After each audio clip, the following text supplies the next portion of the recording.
Hello and welcome back to my channel. My name is Harold. It's been a couple of weeks since the gym's opened up now. People are filtering in, everyone's trying to take advantage of the fact that everything's open again, which is really cool to see. But I guess one of the big things I wanted to talk about is I'm seeing a lot of the basic beginner mistakes. In my last vlog I kind of talked about the embracing of being a beginner. So I thought maybe this video I'd do a little thing where I just break down some of the problems that are quite common, stuff that I usually tend to see. So most of these problems can probably be summed up as going too hard too fast, or not going at all, taking too long to break back into the gym, and ultimately lead to lack of progress or hitting that brick wall, which just kind of stops you in your tracks. So I think they're important to kind of tackle early on. So I want to address those and break those down into the kind of main components that I usually see in the gym and I've been seeing the last couple of weeks. I think today we're going to talk about the 5 most common things, 5 biggest beginner mistakes when coming back to the gym. Yeah. So mistake number 1, one of the ones that I was kind of, really talked about at length, was not adjusting your programming pre-hiatus to where you are now.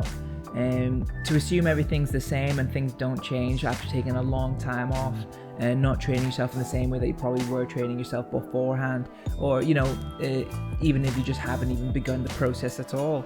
To assume you're training at this certain threshold of where you were, where you built up to, versus where you probably should be training to drive for the progress now. Reckless, we call it reckless.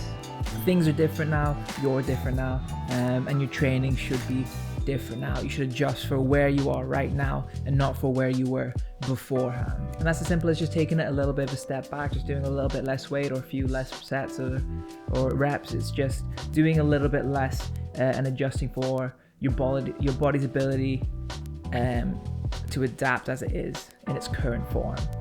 When you assess the situation as it stands right now, rather than dwelling on where you used to be or where you could be, it's just going to hold you back. So take the step down, take a break, be honest with yourself, and just adapt.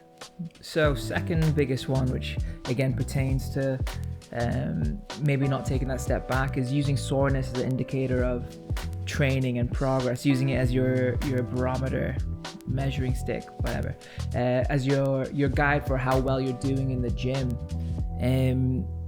It's not.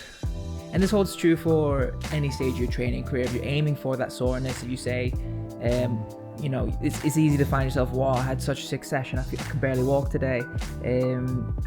It's more of an indicator that you're training above the threshold that you were before. You're doing more than your body was roughly capable of, but it's not necessarily an indicator for a good session or doing well. And when you start falling into that trap of soreness as a measuring stick, you start to aim for increasing amounts of soreness, or possibly doing quite a good session, a very good adequate session with a solid progress being made session to session, but not feeling that soreness coming back and thinking you're doing the wrong thing. The best thing is just to completely take that out of the equation and stop worrying about soreness as your indicator. If you're following a solid program, if you've got that progress coming through, you're taking those little measurements, if your focus is more on your physique and aesthetics, then there's nothing to worry about. You don't have to worry about how sore you felt. It's negligible and just distracts from the main things you should be focusing on, basically. So that leads us quite nicely into the third point, which is not tracking progress.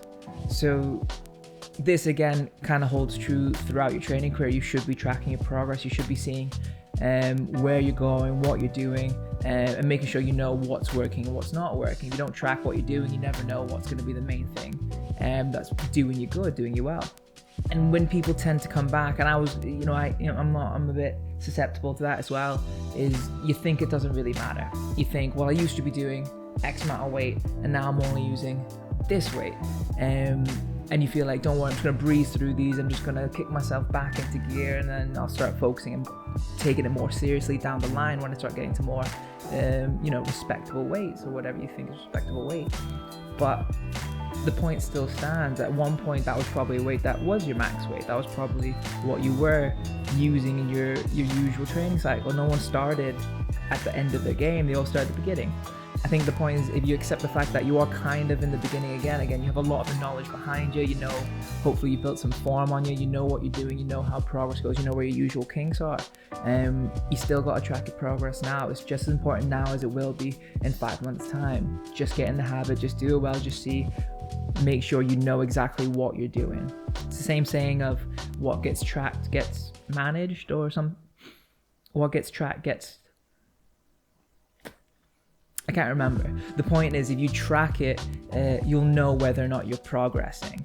It's very hard to just rely on your own memory and your own subjective ability to see whether or not you're doing well. You've got to have some sort of concrete evidence to say, yes, I'm doing well. And that keeps you moving forward, as well as keeps you from stalling and being like not sure whether, hey, the last 2-3 weeks, I don't know whether or not I've done really well. I can't really remember it. Once you get several workouts under your belt, it becomes very difficult to track it, especially if you're one of those types of people who tends to rotate a lot of their exercises. It becomes increasingly difficult to maintain all this information. Just write it down somewhere. So the fourth point is kind of taking the flip side of that, taking the opposing view, where people take too long to get back into the gym. They take too long kind of building themselves back up or breaking themselves into the gym. I see a lot of people saying things along the lines of, I'm just going to stick to the cardio and kind of, you know, build myself back into it to then start maybe doing some weights or maybe doing some body weight, and then eventually I'll get back into the gym. And this is kind of a dangerous kind of slippery slope to kind of go across, and again leads to some of the other points. You end up taking way too long, where you kind of leaving unrealized potential on the table. You spend 2-3 weeks doing cardio, 2-3 weeks doing light weights, 2-3 weeks. It just ends up being months down the line, and you may realize there's no progress being made, or you know, very minimal progress has been made. Whereas you just sat down and said, look, I'm just gonna go for it. Obviously smartly and doing it correctly. It's just a bit of wasted time. You're just spinning your wheels for the sake of it, and nothing's really going anywhere. So as much as I want you to kind of, you know, take that step back, also don't take too much of a step back. Follow a guided program. If you don't know what you're doing, stick to one of the, you know, there's so many tried and tested routines out there. Just jump on something, follow some guided progress, make sure you are moving forward, and make sure you are challenging yourself, because it's not, you know, if you do want to get some results in the gym, it's not meant to be easy from day one to day whatever. You're meant to keep driving for that progress, and progress doesn't happen from sticking to the cardio or saying I'm going to stick to, you know, 40 kilo squat for the next few weeks until it gets comfortable. It doesn't really work like that. 40 kilo squat will feel comfortable when you start doing 45, 50 kilo squats, and making sure your form is efficient and safe. Make sure you move and just get to it. And the fifth and final point that I kind of want to talk about is a little bit niche. I don't necessarily see it all the time. So I'm kind of running out of points. I feel this is just one of the ones I want to talk about. Again, slightly relates to the last point, but it's breaking down your fitness into too many categories. I've seen a few times where people say, hey, I'm gonna, you know, say focus on the cardio kit. I want to make sure my stamina is up before I start to work on my strength. And then, you know, maybe they say, actually, I want to work my flexibility as well. I'm going to start doing some stretches or some yoga. And once that's all in place, I'm going to start doing some weights. And again, lends itself to the same point. You're just delaying. It's kind of a delaying tactic. It's a nice safety net to be like, oh, once I target all these few things, then it should be easy and it should be nice and I'll be on top of it. But you are just holding yourself back. If you do a lot of the big full lifts with adequate weight, make sure it's safe, make sure it looks nice. You are training a lot of these fitness subsections all in one go, especially if you are kind of, you know, you've been out of the gym for a while. You know, your fitness is low, your stamina is low, your flexibility is low. These bars are all very low. It takes very minimal effort to actually drive these things forward.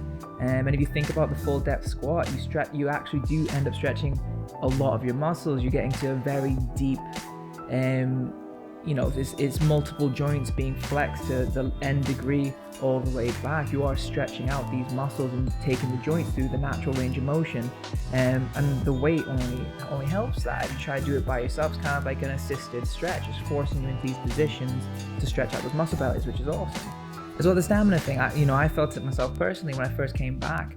Even just doing the first few warm-ups, I'm starting to get a little bit out of breath. I'm starting to push myself.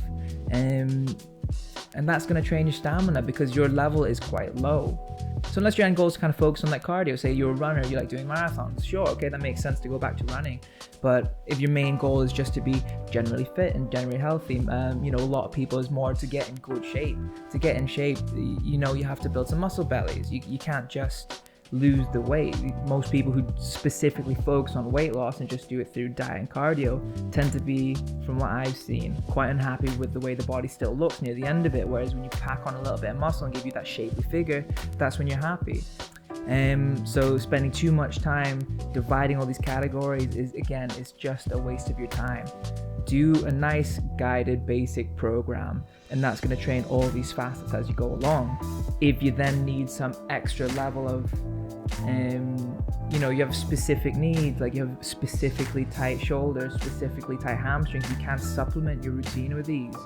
Same with cardio, if your job demands it, if you have a sport or a hobby that you really want to partake in down the line, again, supplement it. But to just break them all down into each single subsection and try working on them one by one is just a waste of time, in my opinion.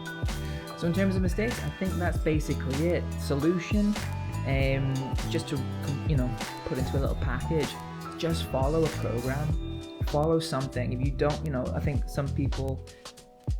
there's a bit of a notion of wanting to kind of do everything yourself. And there's a lot of things that you can do yourself, you know, maybe DIY and stuff like that. You want to paint your wall, sure. But when it comes to strength training, you know, bodybuilding, whatever you want to do in terms of fitness, if you don't know, you don't know, and that's fine. Just follow one of the programs out there. There's so many available. Make sure there's planned progression involved. Make sure it's going up, whether it be weight, which I like to use, or volume and sets and reps. Just make sure you're driving something forward to make sure progress is coming. And then again, on the flip side, just make sure you're not maxing out. Make sure you're not, within the first couple of weeks of training, really struggling. You're just backing yourself into a corner where there's nowhere really to go. If you're already maxing out, you're not really going to drive above that next point, and you're just leaving yourself to a possible breakdown of form, and possibly leading to like injuries and burning out and blah, all the bad stuff. So drive progress, don't go crazy.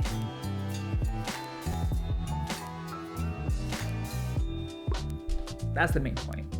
Other than that, I wish you well. I really hope everyone is taking the time and really enjoying going back to the gyms and getting their fit back into, you know, just living a nice, healthy, active lifestyle.